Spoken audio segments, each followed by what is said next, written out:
2, 1. Here we go!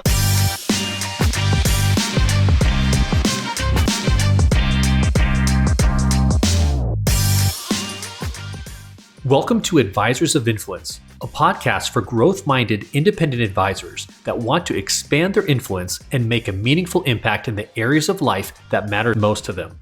Thanks for joining us, and let's jump right into today's show. Welcome back to the show. I'm your host, Jovan, and today's guest is someone that I consider a great friend, mentor, and has been incredibly influential in my career. But before we get into today's show, if you missed the last episode 1, where I interviewed Cody Foster, the co-founder of Advisors Excel, be sure to check that out. That's episode 1 of Advisors of Influence. Now, today, I'm interviewing Jason Wenk. And if you're not familiar with Jason Wenk, he's a successful serial entrepreneur and a very influential thought leader in our industry. Jason actually began his career at Morgan Stanley in New York at the age of 20 and was literally one of the youngest employees working on an investment research and asset management systems development team. Jason entered the industry with a technology background, and one of his first experiences was to watch the stock market implode following the 9/11 tragedy. This was the catalyst that led Jason to venturing off to build his own investment management firm, Formula Folios, and his wildly successful RIA called Retirement Wealth Advisors.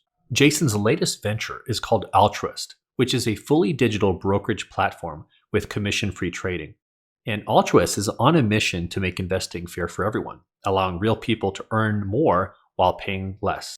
Altruist has raised over $50 million in venture funding and attracted some of the most incredibly talented and notable people to join their fast-growing team. I actually met Jason back in 2013, and I was very much impressed from the very first time I met him. He's an incredibly generous person and very authentic. And so the Jason that you see in videos online or in his popular podcast is the exact same person that you will see when sitting down at a bar drinking beer and eating tacos with him. Jason was the original founder of AnnuityGator.com, which we acquired in 2015 and currently use to educate consumers about annuities and get them connected with quality financial professionals.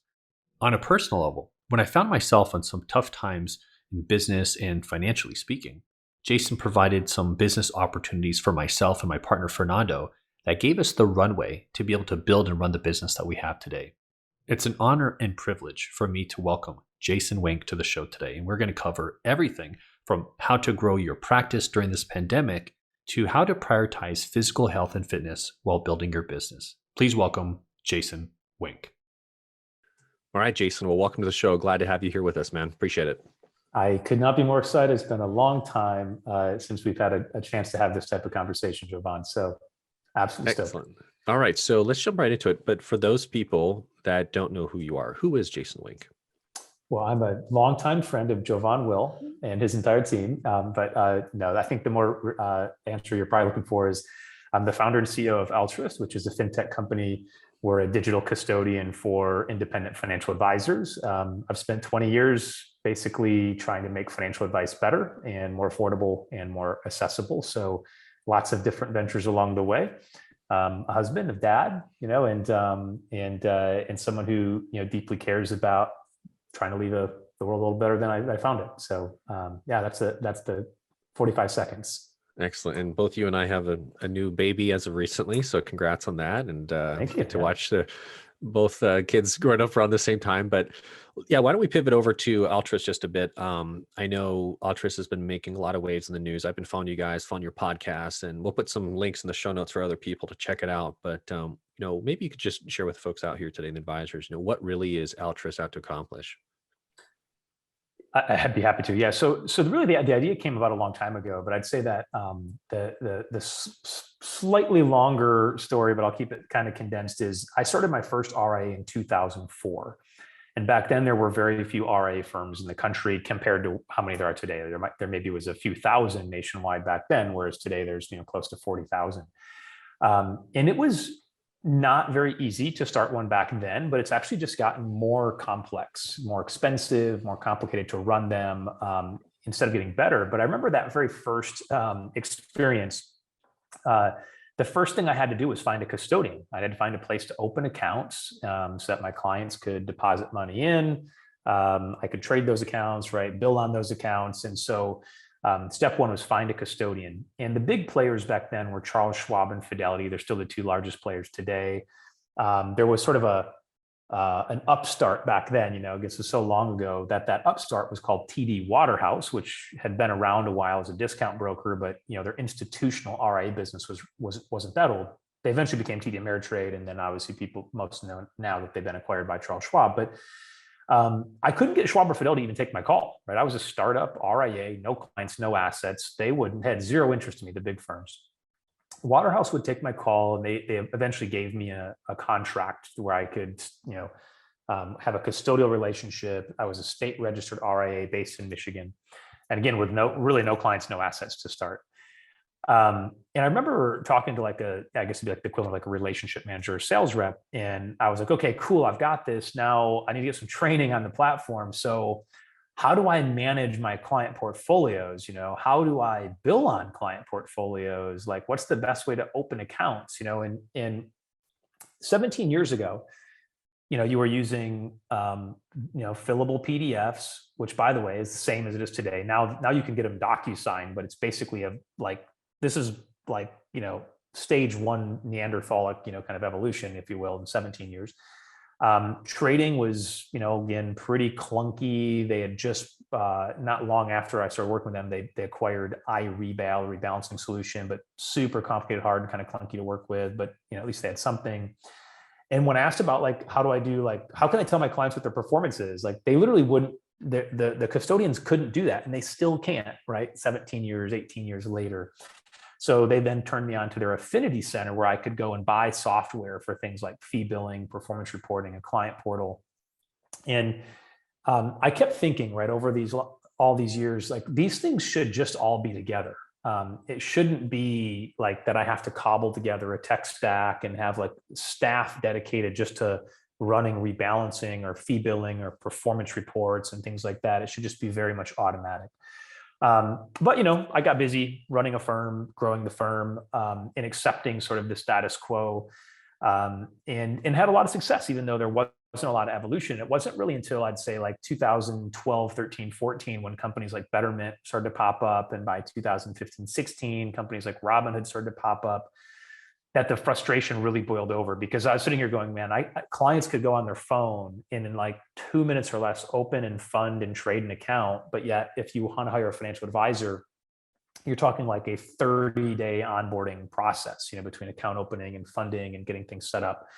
And advisors were being left behind, and the solutions that were being created by the custodians and the fintech companies were just orders of magnitude inferior to what was being developed for direct-to-consumer, applications.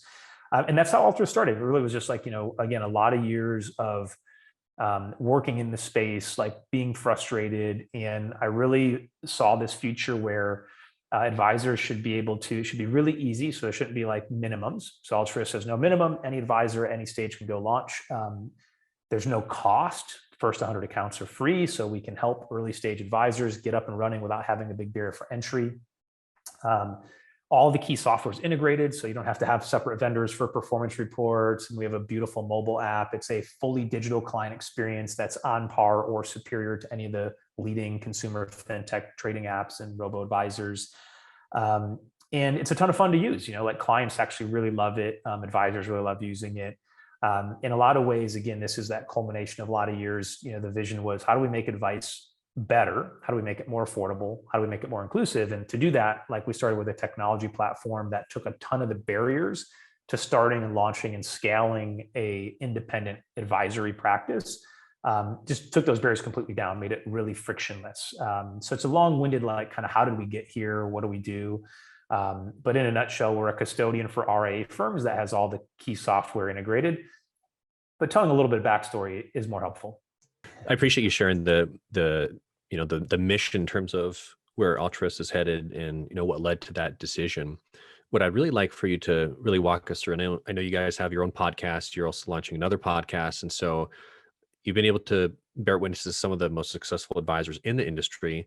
And I think success is being defined different ways today, because in previous years is all about revenue, production, et cetera, et cetera. But now what we're finding with the pandemic, obviously there's a lot more constraints in terms of how you can grow a business. But with those constraints, there are opportunities as we're seeing here. And so what I'd love to hear from your point of view is how are successful advisors adapting to this new normal of the pandemic? And I know you'd shared prior to us recording, you shared an anecdote of one of our mutual friends. And so maybe you can just share with us, in some advisors that we're, engaging with, having conversations with, and are on our distribution list, newsletter, they're having some challenges trying to pivot. And they're looking for resources and ideas on how do I actually pivot so that I can actually be successful in the midst of what's happening with this pandemic. Absolutely. So I think, it's sort of been said quite a bit, over the last couple of years, but, crisis accelerates the future, or crisis accelerates change. So what we, I think, first have to understand is, like, all the things that have changed in the last 2 years, these were all going to happen anyway. So this acceleration towards virtual work or hybrid work, that was the trend. It just, got magnified and accelerated. And so we were going to get here anyway. And I think the other thing that's happened is acceptance by clients. It was going to happen anyway, because just generationally, people were more comfortable doing remote work and Zoom meetings and things like that. But now, you could have an 80-year-old great grandparent who, like, they're totally comfortable with Zoom because that's how they see their grandkids, right? Or great grandkids. It's not unusual. The story I shared earlier was, my own in-laws, who are in their early 70s, they hired a financial planner who's, again, a mutual friend of ours, in Southern California, pre-pandemic. Pandemic hits, the advisor pivots to having to do a lot of virtual work. We're in California. It became very hard to have, like, in-person meetings, and society generally accepted the fact that it's okay to do virtual. You fast forward a couple years later, I was talking to them just a couple of weeks ago, and they mentioned, "Oh yeah, we're meeting with our advisor on Monday, and going to kind of work on our 2022 planning." And I was like, "Oh, cool. Are you going to go down to his office? You coming up here?" And they go, "Oh, no, no, no. Of course not. We're just doing Zoom, right? And everything's Zoom now. We would never go back to driving 40 minutes, whatever, or 30 minutes, whatever it was, to go into an office." And then they went on to say how they had referred people, family members, neighbors, right? And these are all people that are great clients. By the way, any advisor would be very lucky to have this group of referred people, sort of as clients. It all happened virtually, right? The referrals happen virtually, the meetings are happening virtually. So the acquisition is happening virtually, the service is happening virtually. And these are all people in their 70s. So we kind of have, like, that happening. The other thing that, we've seen, certainly, almost every major city around the country has experienced a migration of sorts, where people are leaving the cities, they're moving out to the country, moving to rural states, right? And this is then creating an interesting demand for virtual financial advice. So, again, this was all going to happen anyway. It just happened a lot faster.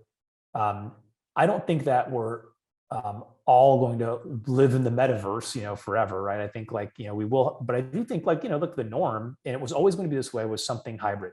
Still personal relationships, still, some relationships that are maintained in person and with physical contact, but a high degree of comfort around the accessibility and the mobility that you get from virtual work. So as a financial advisor, or any entrepreneur for that matter, once you accept that, then you have to start kind of doing an audit. How prepared am I, for this current, but also this is the long term. It's not like this is a temporary thing. We're going to go back to something that we used to.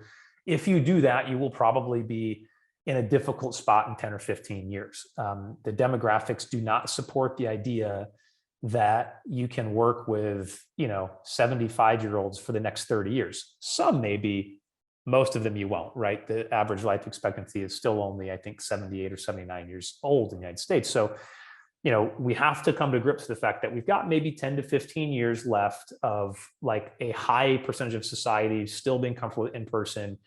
Everybody who's like Gen X, millennial, younger their normal will be hybrid, some virtual, some in person, but it won't be exclusively one or the other. And as we kind of audit, like, what we're doing, there's a number of things I would be thinking about, but, like, one would be client acquisition. How am I acquiring clients? That's kind of like an important element of, growth in any, kind of still growing, scaling business. Then I'm going to look at like, what's my client experience going to be like? Like I might be able to acquire, maybe I've got killer digital marketing, but then as soon as I decide to onboard a new client, I deliver them this like really miserable analog experience or something like that. So I've got to get in front of the right people. I've got to give them a delightful digital first experience. And then I've got to be able to service them and build and maintain and manage meaningful relationships without the benefit of a lot of physical proximity. And so what does my tool set look like? Like what are my activities that I'm doing? Like, are these things going to work? Because there's different tools and different skills that are necessary to kind of manage that sort of business life cycle, right? Of like attraction, acquisition, experience, and relationship. And I think that if we're trying to pound square pegs into round holes, we can kind of get away with it. Some people are still accepting the fact that like, okay, we're all still figuring this out together, but like that excuse is getting pretty old already, and it's going to be really, really old here in the next year or two. Well said. And so that kind of dovetails the next question I have for you. But the next question was really about what changes do you foresee coming in the future? It looks like we kind of addressed that, but obviously virtual advising seems to be here to stay, and it does not look like it's changing back to the way it was before. Your quote that you said something to the effect of crisis accelerates change. I've used that in many webinars and other types of talks that I've done, and that's what we're seeing here on our side in terms of how we're helping and what we're seeing with advisors that are succeeding. I do have a question for you. A lot of advisors that are on our newsletter that will be listening to this podcast are offering annuities to a certain extent. And within that group, we have a subcategory of that group are advisors that are what we consider to be insurance only or annuities only, that are actually considering being duly licensed, getting their Series 65. And I've had many conversations just in the last several months, advisors saying, you know what, I just feel like now might be the good time to really start to gather assets in addition, offering annuities. And I know there's also some concerns about, best interest ruling and acting like a fiduciary. So maybe you could speak to that. If there's an advisor that's literally thinking, okay, I've only sell annuities my entire career, does it make sense to start to transition, also gather assets? Maybe you can give some advice around that. Yeah. So I think it's worth like noting that like the best annuity producers are still usually great planners. It's not like they're out there selling product features, typically to close deals. Like they're solving problems, right? So they're problem solvers. They're helping people diagnose like what's really important, and they're finding the appropriate product, right, to help them, kind of with their need, right? Whether it's an income need, it's an asset sort of safety need, it's a sort of longevity, protection plan. There's lots of different ways that people might construct a great sort of annuity sale, if you will. But like, again, I think the majority aren't really sales as much as they're consultative, planning oriented solution solvers. Like that's what makes for great annuity producers. Those same skills are what makes for great comprehensive financial planners, right? So it's not like it's this like big, huge radical change. It's just you now have more ways to meet people's needs. And yeah, it's a better business too, because you're sort of future proofing your own business. You're giving yourself multiple streams of revenue. You're able to serve clients that have slightly different needs. So even if you serve a niche, and your niche might be very much, retirement focused or income planning focused. Not everybody's looking to allocate 100% of their assets there, right? In fact, some people, that's a small need, and you might only be walking away with an $80,000 annuity sale, but leaving $500,000 of other retirement funds or non-taxable taxable non-IRA funds, right? Like there's all sorts of other things that are happening, and you might not be solving those because annuity is not for everything, right? It doesn't solve every single kind of need someone has.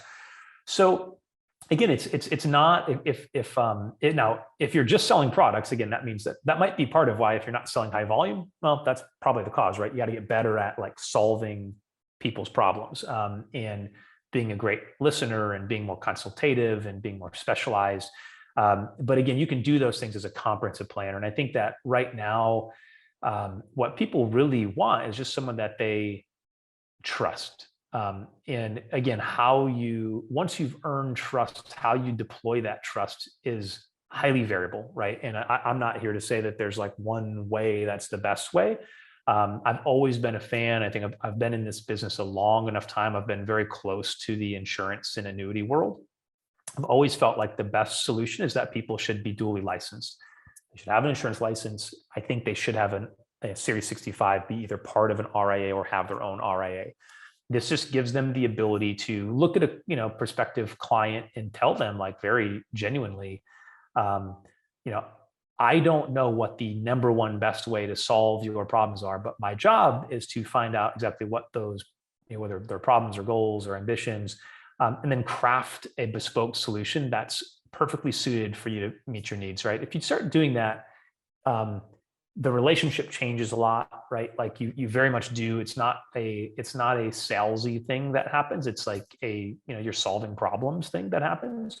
But the level of trust goes higher. Your average client size typically goes up. Your transactions get larger, right? So instead of like an average client having 100 or 200 or 300,000, you start working with people that have 500, a million, 2 million, 5 million, 10 million, right? Like you're just a different kind of caliber of problem solver. And the great irony here is that most advisors actually produce more annuity sales, right, when they're actually comprehensive planners than if they're not. So it's always a good idea. Now, look, there's a lot of training, and I think it's not something we can solve in 10 minutes on a podcast. But I think if people's minds are kind of going, hey, how do I do this? Is this something I should do? Of course, I would say absolutely. It's never too late. You're going to have to learn a few things. That's okay. But as you do, you're going to be more valuable to your customers, and it will show in your business results. Well said. So I know you folks have had a very successful podcast over at Altruist, and I've listened to a handful of episodes. What I'd like to hear from you is if there are any particular thought leaders or folks on the podcast that really stood out for you that you want to share with our advisors here today. For sure, yeah. So we had two guys on that are the founders of something called the advisor growth community. Taylor Schulte and Justin Castelli. Taylor, specifically for those who are growth minded advisors, I mean, he's really, really good at specifically local search. So if you want to, like, a quick cheat sheet, you can look him up, Taylor Schulte. It's, I think, SCHULTE. His firm's called Define Financial in San Diego. But just studying what he's doing, a lot of people could learn a ton. One of the coolest hacks I saw him do was, he was one of the first advisors to take advantage of the testimonial rule changing. He's an SEC registered firm, so it depends on what state you are, if you're an RIA, if you can or cannot do that. But just made sure that, he's got a lot of Google reviews, like a lot of Yelp reviews, which is amazing how helpful that can be, because there are people still doing local search, even if you're working with clients somewhat virtually.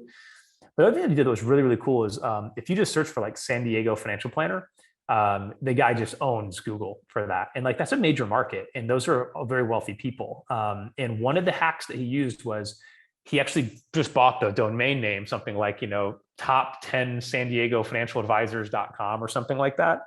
And he actually asked a bunch of his friends, like in his own competitive market, if they would, like people that he kind of vetted and said, hey, these are all great planners besides himself, right? That could be in that top 10 list. You'll find it if you look for it, but it's really cool, because basically what happens when you find that site, basically there's a blurb at the top that says, hey, this list is, not everybody's a great fit. Basically, he goes on to say, it's something like this, I'll paraphrase, but it's like, my firm specifically works with people that are between 50 and 65 that have typically, $1 to $5 million in assets. And so I realized not everybody's a great fit for me. So I wanted to compile a list of like 10 other exceptional financial planners in greater San Diego for you to possibly consider. And then he goes on to list each one of those firms, has a photo of them. Of course, the photo's tagged, right, properly for SEO.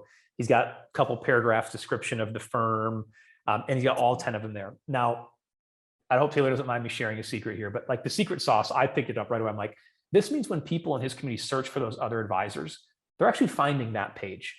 And it's kind of cool because like they're getting the credit of being a top 10, but those people also see this blurb at the top, which basically says, hey, I'm really good at working with this very defined, right? Like super ideal, perfect fit, whatever client. And if you're not one of those people, here's 10 other exceptional planners, right? So he's actually creating like this magnetic attraction And then he's defining very specifically who his target customer is. And it all works really, really well. Again, if people study Taylor's work, he does really, really well, local search, organic traffic, and, lots of millions of dollars of new business each year, which is a pretty cool lesson to learn. That's awesome. Well, I appreciate you sharing that, because I mean, sometimes in podcasts we could just go conceptual, high level, Yeah. but this is something very tactical that, if an advisor wants to take the time to learn it, they could actually deconstruct that. So I'll make sure to put the link to that episode in our show notes. I actually haven't listened to that episode, so I'm sure I'd benefit from that as well. So I appreciate you sharing that. Yeah, reviews are a thing, man. I mean, we actually do a fair amount of reviews with a company called Trustpilot, and we've had similar success with that. So an advisor that hasn't embraced that really should take a look at that. I mean, that's, recently my wife and I, we were house hunting and looking for a lender and things like that. And, I had to read the review. Obviously, I've never met this person before. It's a virtual relationship. I was never expecting to, I think they're in Chicago. Who knows where they were, So a lot of ways, the lending industry, there's some parallels to that of the financial advice industry, but, reading the reviews and things like that, it, definitely made me feel comfortable. So that's from really good advice for advisors to embrace. I do have a question for you, kind of a segue into something a little bit more of a personal nature, because, one thing, for advisors that don't know who Jason is, I've known Jason for a number of years now. I think we met maybe in 2015, but nonetheless, one of the things that really struck me, in addition to you being very gracious and very much a person that really wants to help other people out, and one of the few good people, I shouldn't say few, one of the good people in our industry, you really make health and fitness a priority. And so if anyone's not familiar with an app called Strava, I'm an amateur mountain bike rider with a very big emphasis on amateur. So I like to ride as much as I can. But anyways, I'm on an app called Strava, and the Strava lets you track your miles, and you can track other athletes and things like that. So I follow Jason on Strava, and if you're not doing some type of functional fitness, you're walking, running, all these different things, and it's inspiring. It's probably how social media should be, where there's a certain level of like a healthy pressure and community around, hey, get off your butt and do something active. And so so the question I have for you, Jason, is like, even though I've done live events with you, you always fit a run in. People are out at the bar doing this or that, you'll do your own thing, you'll do a 7-mile run or whatever, come back. I'd like to know, how have you been able to be a successful entrepreneur? And obviously your family is very important to you and your team and so forth, but you've also maintained a good level of healthness, well-being, healthy living and fitness. How any tips or strategies for advisors? I know that's a big priority now, given what's happening in the world today. Yeah, so love to shout out to Strava. And by the way, I have a bunch of financial advisor friends that use the app, and it's a really cool way for all of us to kind of inspire each other to do well. I agree. I think it's my most used social media app, which is not really a social media; it's a fitness app, right? But the kudos you give, to others, and it feels good for someone to acknowledge or recognize, kind of like your own ambitions. But I would say that. So to me, I mean, I actually think that taking care of yourself is actually it's one of the cheat codes to be a more successful entrepreneur, to have enough energy to keep up with your kids, an effort of abundance of transparency. I had 2 kids when I was very young, like 20 years old. So I have a 21-year-old college student, junior in college, who's like bigger, stronger, faster than me. And then I have a 3-month-old baby at home. My 2 sons are farther apart in age than my oldest son and I are from age, right? So it's an interesting world, but these are all motivations for me to stay active. Like, I don't want to be suffering poor health and be unable to be a meaningful part of like my kids' lives for, as long as I can. So I think it's really, really important. And then, so a couple of other quick cheat codes. So I run a lot because running is an easy thing to do if you're trying to manage time. And Jovan and I know, because we've been friends for a while, I'm constantly trying to optimize my schedule. Like, it's one of these things where I find I have very little interest in wasting 20 minutes commuting. Like I've been a virtual worker for decades because I just didn't see the value and how long it took to get ready and then drive somewhere, and then all the wasted time because of the way that social interaction happens. And I do the same thing with fitness. So running's easy. You walk out your front door and you just go. It's very simple. But I've also added, it doesn't show up in Strava, but I've added a Peloton bike, which I think some of those do show up there. And I've added a mirror. So if anyone's familiar with like the Mirror app, it's a mirror that hangs on your wall with like basically a trainer and a camera, and you can get a personal training session, group training session. And then, one other hack, is I'm an Apple Watch user. And so it's constantly measuring your heart rate when you're doing all these things. So it kind of turns it into competition. I cannot help it. I'm a slightly competitive person. And so if I know that I'm doing a workout and it's showing that I'm like way down the leaderboard, I'm not cool with that. Like I'm going to force myself to work a little bit harder, to make sure that I'm getting more out of that workout. So these are all the things, but I think it's important. I think people have to take care of their health. I think that what you eat is probably even more important than what how often you work out. And I think how much you sleep and how you sleep. There's certain hours of the day, that I think it's like 10 to 2 a.m. are like the optimal hours, for sleeping. So when I was young, I used to work till like 2 a.m. and be so proud of the fact that I could get by with 3 hours of sleep or something. Now that I'm getting a little bit older, I'm trying to optimize everything. There's just certain things that you have to do, and those will end up the healthier lifestyle, creates higher energy. The higher energy is going to make you a better parent. It's going to make you a better entrepreneur, make you a better spouse, right? Like these are all things that are important. And so if we neglect it, there's a domino effect of how much it takes us away from reaching sort of like our optimal output in these other super important parts of life. So there's no vanity for me, by the way. I'm not like one of those Instagrammers trying to flex a six pack or something in photos.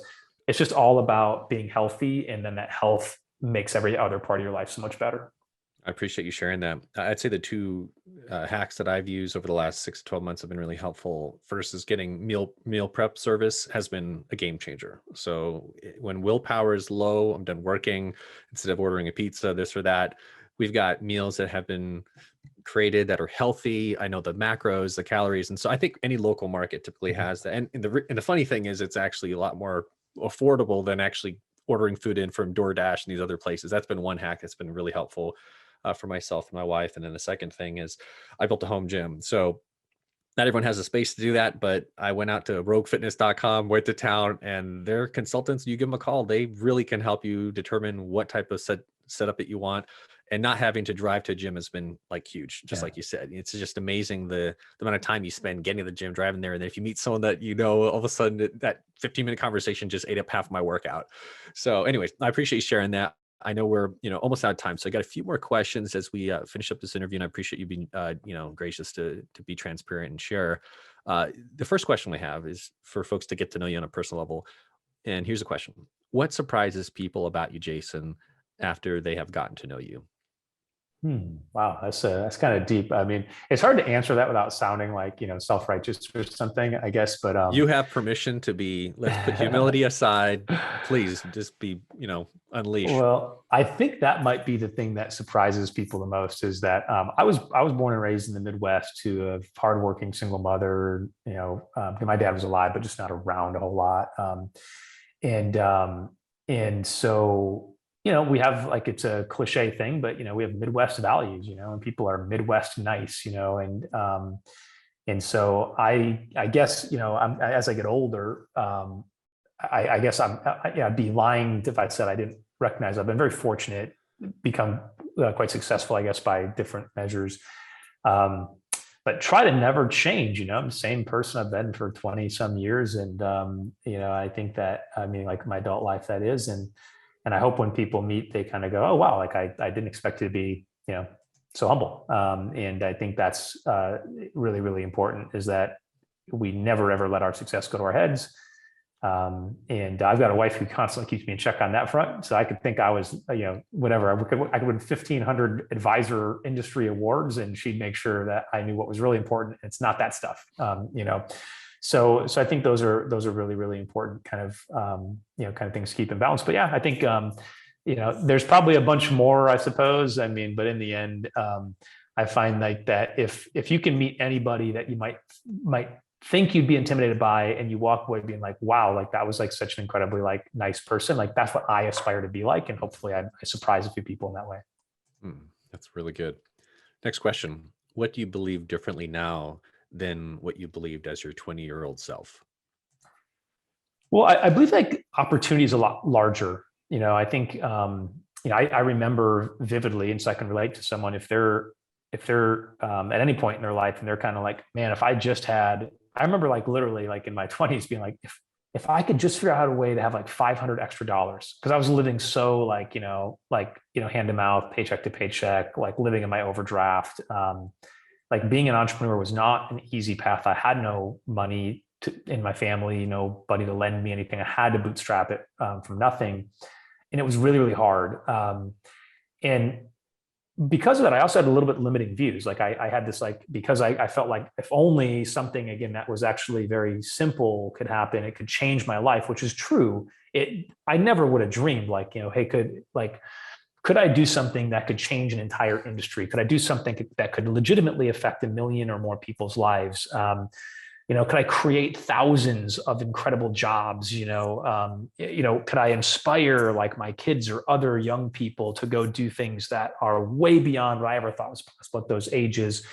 Those are all things that now, like, I have this very abundance view that like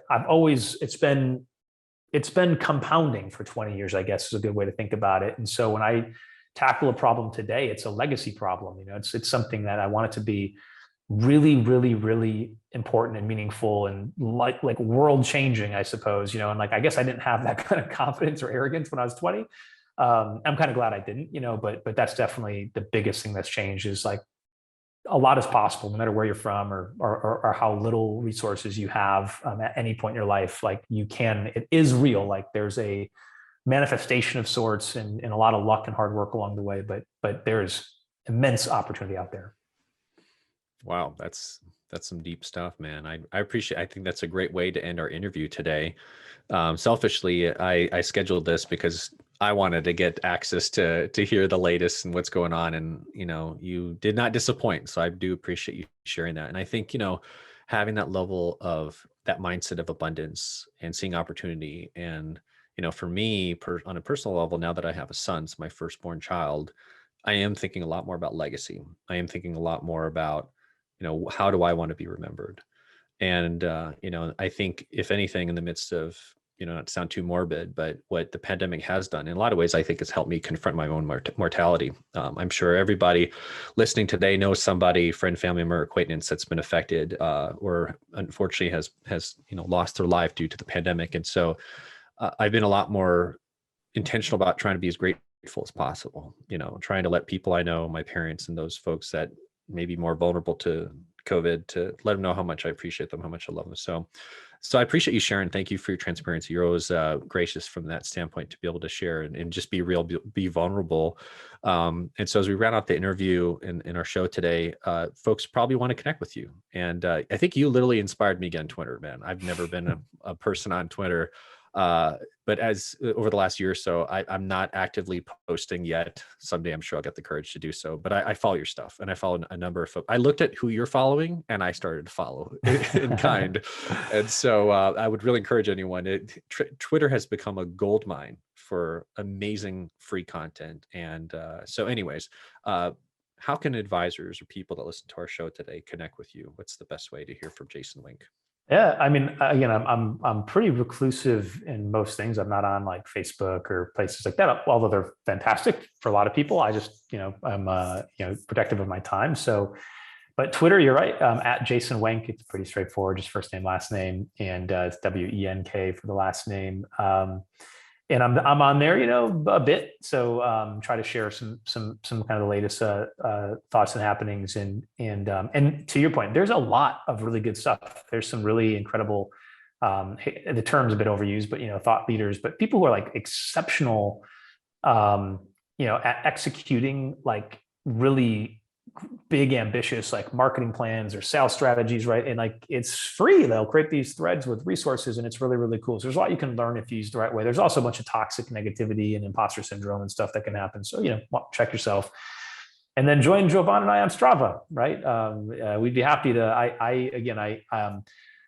I mutually follow any financial advisor that follows me. Like, I just feel like I love to know what's going on in their lives, and I'm happy to share what's going on in mine. And hopefully we mutually inspire each other. It's the same way I treat Twitter but I'd be delighted, to have more folks following along on those two journeys.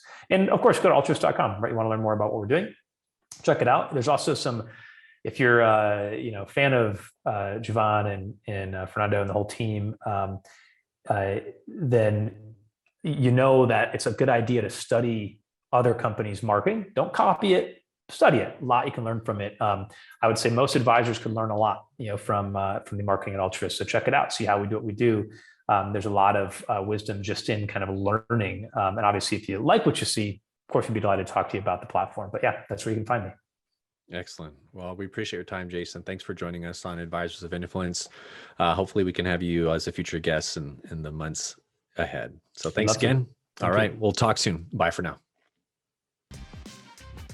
Thanks for joining us. Before you forget, be sure to subscribe to our podcast and let us know what you think by leaving us an honest review.